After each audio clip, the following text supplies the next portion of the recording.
رومال دوست استعمال کرتے ہیں، رومال، تو اس کے دو تین طریقے جو لوگوں نے اختیار کیے ہوئے ہیں۔ ایک تو یہ ہے رومال اس طرح دونوں پلو اس کے کھلے ہوئے ہوں ایسے، یہ ناجائز ہے، نماز مکروہ تحریمی واجب الاعادہ ہے، اس نماز کا دوبارہ پڑھنا ضروری ہے ایسے اگر دو پلو لٹکے ہوئے ہوں تو۔ اب ہمارے ہاں کیا ہوتا ہے، یہ رومال لیا، اس کو ایسے ڈال دیا، یہ بھی مکروہ تحریمی ہے، ایک پلہ ادھر ایک پیچھے، یہ مکروہ تحریمی ہے۔ تو رومال کا بہترین استعمال کیا ہے کہ آپ اپنے سر پہ رومال کو باندھ لیں یا اتار کے رکھ دیں بس۔ ویسے نماز اپنی خراب کریں گے، مکروہ تحریمی کریں گے وہ ٹھیک نہیں، رومال لٹکا ہوا ہو ایسے دونوں پھر بھی جائز نہیں ہے، ایسے کر دیں ایک پلو پیچھے کا آگے چل جائے یہ بھی جائز نہیں ہے۔ لہٰذا رومال کو یا سر پہ باندھ لیں یا رومال کو اتار کے رکھ دیں۔ ایسا بوڑھا آدمی جو روزہ نہیں رکھ سکتا اور دن بدن وہ کمزور ہوتا جا رہا ہے تو اس کے ہر روزے کا فدیہ ہوگا۔ فدیہ کتنا ہے؟ جتنا صدقہ فطر ہے۔ صدقہ فطر مفتی اعظم پاکستان مفتی منیب الرحمن صاحب مدظل العالی نے فرمایا کہ اس سال پاکستان کے اندر اور پاکستانی قیمت کے مطابق کم از کم جو صدقہ فطر ہے وہ 300 روپے ہے۔ صدقہ فطر 300 روپے، تو ایک روزے کے 300 روپے، 300 روپے جو ہے وہ فقیر مسکین جو مستحق ہے اس کو دے دے۔ یہ بھی ذہن نشین کر لیں، جو بندہ فوت ہو جائے اس کے مرنے کے بعد ہم سارا اہتمام کرتے ہیں، یعنی اس کی کلخانی ہو رہی ہے، جمعرات ہو رہی ہے، 40واں ہو رہا ہے، برسی ہو رہی ہے، لیکن اس کے ذمے جو نمازیں رہی ہیں وہ کون کرے گا؟ کبھی یہ بھی سوچا ہے کہ اس کے ذمے نمازیں تھیں، وہ فوت ہو گیا، وہ کیا کریں؟ نمازیں جس وقت گنتی کریں گے 6 نمازیں کریں گے ہر دن کی، وتر الگ نماز ہے، تو 6 نمازوں کا فدیہ دیں گے آپ، یعنی ہر نماز کا جو ہے وہ فدیہ 2 کلو گرام آٹا یا گندم یا اس کی قیمت، تو یہ ادا کرنے چاہیے تاکہ اس کے اوپر سے قرضہ اترے، وہ سکون میں آئے۔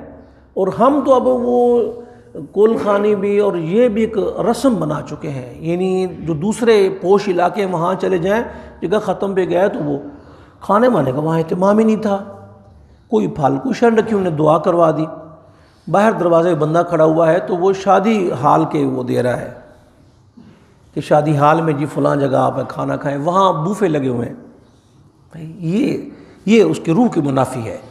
اگر آپ کے پاس اللہ نے توفیق دی ہے تو آپ کلخانی میں بے شک چنے بانٹ دیں، دینی مدرسے میں دے دیں، کوئی مسجد بنوا دیں، کوئی صدقہ جاریہ کر دیں، کوئی عزیز و اقارب کے لیے کر دیں، ضروری نہیں ہے دکھلاوا یہ فلاں۔ اور یہ جو بالخصوص یہ جو 40ویں کا جمعرات کا یہ کھانے جو ہیں یہ صرف غریبوں کا حق ہے، امیر کا اس میں کوئی حق نہیں ہے،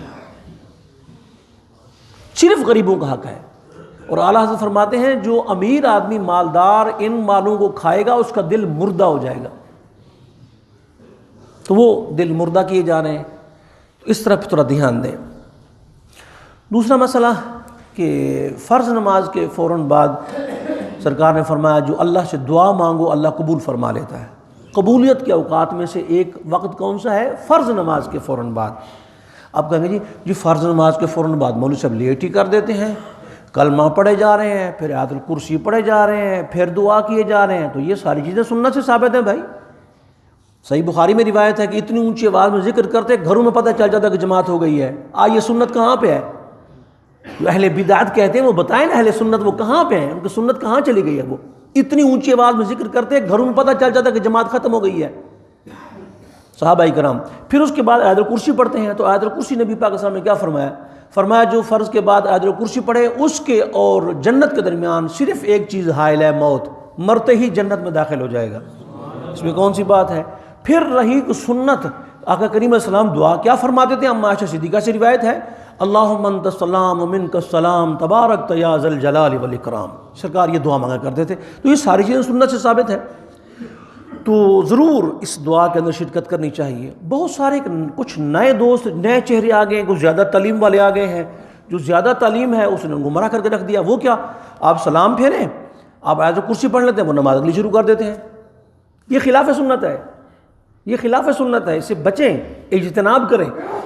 حضرت فاروق اعظم پاک نے ایک بندے کو دیکھا، اس نے اٹھ کے نماز شروع کر دی، تو آپ نے اس کا ہاتھ پکڑ لیا، بیٹھ جائے ادھر، تم سے پہلے جو قومیں ہلاک ہوئی اس کی وجہ یہ تھی کہ ان کی سنتوں اور فرضوں کے درمیان دعا کا وقفہ نہیں تھا۔ یہ دعا کا وقفہ قبولیت کا وقت ہے، سنت نبوی ہے، اور اگر آپ ایسا نہیں کریں گے تو ہلاکت کی طرف اپنے آپ کو لے کے جا رہے ہیں۔ لہٰذا سنت پہ عمل کریں، وما علیہ الا البلاغ۔